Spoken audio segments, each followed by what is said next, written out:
தளபதிங்கிற ஒரே முகத்தை வச்சு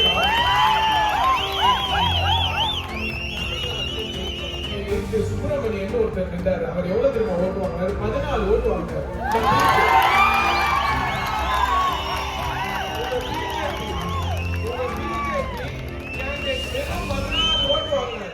மரியாதைக்குரிய சகோதரர் நயினார் நாகேந்திரனுக்கு நாங்களும் பார்த்துக்கிட்டே இருக்கோம். இதோட ஒரு 10 பேட்டி, ஒரு கவுன்சிலர் கூட இல்ல அப்படிங்கிறாரு. இவர் பார்த்தா இவர் எங்க பார்த்தாரு? ஒரு கவுன்சிலர் கூட இல்லைன்னு. 2022ஆம் ஆண்டு நகர்ப்புற உள்ளாட்சி தேர்தல் நடந்துச்சு. அப்போ புதுக்கோட்டை நகராட்சியா இருந்த போது நான் அன்று தளபதி மக்கள் இயக்கத்துல மாவட்ட தலைவரா இருந்தேன். தலைவர்கிட்ட போய் நான் கேட்டேன், நான் தேர்தல் நிற்கணும்னு பொதுச் செயலாளர் நான் கேட்டேன். நல்லா நில்லுங்க ஆனா இன்னும் ரிக்வஸ்ட் அப்படின்னு கேட்டேன். என்ன சொல்லுங்க, உங்களுடைய போட்டோவை பயன்படுத்தி நான் நிக்கணும்னு சொன்னேன். தலைவர் ஒப்புதல் கொடுத்தாரு. அந்த போட்டோவை காமிச்சு நான் 4வது வார்டுல வைர சின்னத்துல தளபதிங்கிற ஒரே முகத்தை வச்சு தமிழ்நாட்டுல ஜெயிச்சேன். உங்க பிஜேபியில நீங்க அப்போ வேட்பாளர் போட்டிருந்தீங்க. என்னை எதிர்த்து சுப்பிரமணியன் ஒருத்தர் நின்றாரு. அவர் எவ்வளவு திரும்ப ஓட்டு வாங்கினாரு? 14 ஓட்டு வாங்கினாரு.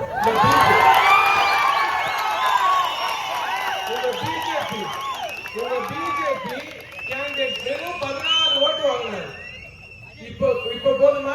ஒரு கவுன்சிலர் இருக்காங்களா இல்லையான்னு என்ன பேசுறீங்க? நாகரிகமா பேசுங்க. ரொம்ப என்னமோ பொருட்டு இல்லைங்கிறீங்க, ஆள் இல்லைங்கிறீங்க. தேர்தல் முடிஞ்சதுக்கு அப்புறம் பாக்குறீங்களா யாரு பொருட்டு யார் ஆளுன்னு? என்ன பேசுது? எங்க தலைவரோட ஒரே சொல் டீசன்ட் அப்ரோச். டீசென்ட்டா நம்ம மூவ் பண்ணணும்ங்கறத பாலிடிக்ஸ். எங்களுக்கு பேச தெரியாதுன்னு நினைக்கிறீங்களா? எத்தனை இளைஞர்கள் இருக்காங்க பாருங்க, ரெடியா இருக்காங்க பேசுறதுக்கு.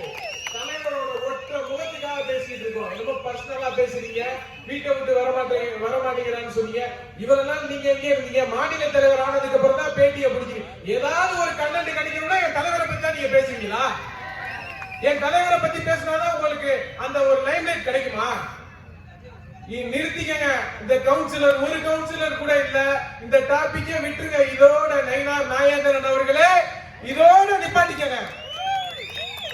நான் மட்டும் இல்ல, என்னோட சேர்ந்து நகராட்சியில இன்னும் 2 பேர் ஜெயிச்சாங்க. பூக்கட மோகன், காந்திராஜ், நிறைய பேர் ஜெயிச்சிருக்காங்க. அதே மாதிரி ஊரக உள்ளாட்சியில தலைவரோட போட்டோ மட்டும் வச்சு 129 பேர் நாங்க ஜெயிச்சோம். ஒரு கவுன்சிலர் இல்ல, இதோட 10 தடவை சொல்லிட்டீங்க. என்ன பேச்சுது? நாவை அடக்க வேண்டும் நயினார் நாகேந்திரன் அவர்களே, இதோட நிறுத்திக்கங்க. நீங்க மீட்டிங் நடக்கும்போது இப்ப கரண்ட் போச்சு, அதை பத்தி நீங்க என்னங்க? இது நம்ம இது ஜனநாயக நாடு. இது ஒரு பொதுக்கூட்டம் நடத்துறோம், ஒரு கொள்கை விளக்க பொதுக்கூட்டம் நடத்துறோம். இங்க பாருங்க, இவ்வளவு மக்கள் இருக்காங்க. கிட்டத்தட்ட ஒரு 2000, 1500, 2000க்கு மேல மக்கள் இருக்காங்க. கரண்ட் ஆஃப் பண்றாங்க. இது எந்த விதத்துல நியாயம்? சொல்லுங்க. இது எல்லாத்துக்கும் 2026 தேர்தல்ல மக்கள் சவுக்கடி கொடுப்பாங்க. இல்ல பாத்தீங்கன்னா எல்லாமே சின்ன குழந்தைங்களோட வந்திருக்காங்க. அப்படிங்கும்போது கடைசியில பாத்தீங்கன்னா இருட்டுல தடுமாறிட்டு இருக்காங்க. இல்ல, குழந்தைகள், பெரியவர்கள், கர்ப்பிணி பெண்கள் இவங்க எல்லாம் வரக்கூடாதுன்னு முன்னாடியே சொல்லிட்டோம். நிறைய பேர் வரல. ஒரு சில குழந்தைகள் ஆர்வமா இருக்காங்க.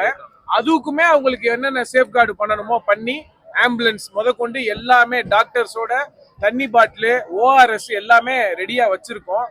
இருந்தாலும் இப்படி லைட் அமர்த்தும் போது மக்களுக்கு அது எவ்வளவு பெரிய அச்சுறுத்தலா இருக்குங்கிறது நீங்க தான் ஊடகங்கள் வாயிலா மக்களுக்கும் தெரிவிக்கணும், எல்லாருக்கும் சொல்லணும். ஆனா இத்தனைக்கு நீங்க முறையா பர்மிஷன் வாங்கி தான் பண்ணிருக்கீங்க. முறையா அப்படி இருக்கும்போதே இந்த மாதிரி பவர் கட் ஆகுது. இப்ப இது மூலியமா நீங்க என்ன சொல்ல வரீங்க? எல்லாம் மக்கள் தான் பார்க்கணும். தேர்தல்ல மக்கள் இதுக்கான தகுந்த பதிலடியே கொடுப்பாங்க என்பதை இந்த விராலிமலை தொகுதியில் இந்த பொதுக்கூட்டத்தின் வாயிலாக அனைத்து தொண்டர்கள் வாயிலாக தெரிவித்துக் கொள்கிறேன். இந்த நயினார் நாகேந்திரன் கருத்தை பத்தி, நயினார் நாகேந்திரன் ரொம்ப கொச்சையா பேசுறாரு. அவர் ஒரு பழைய காலத்து அரசியல்வாதின்னு சொல்றாங்க, பாரம்பரியமான அரசியல்வாதின்னு சொல்றாங்க. 90 காலகட்டத்திலே அமைச்சரா இருந்தாங்கன்னு சொல்றாங்க.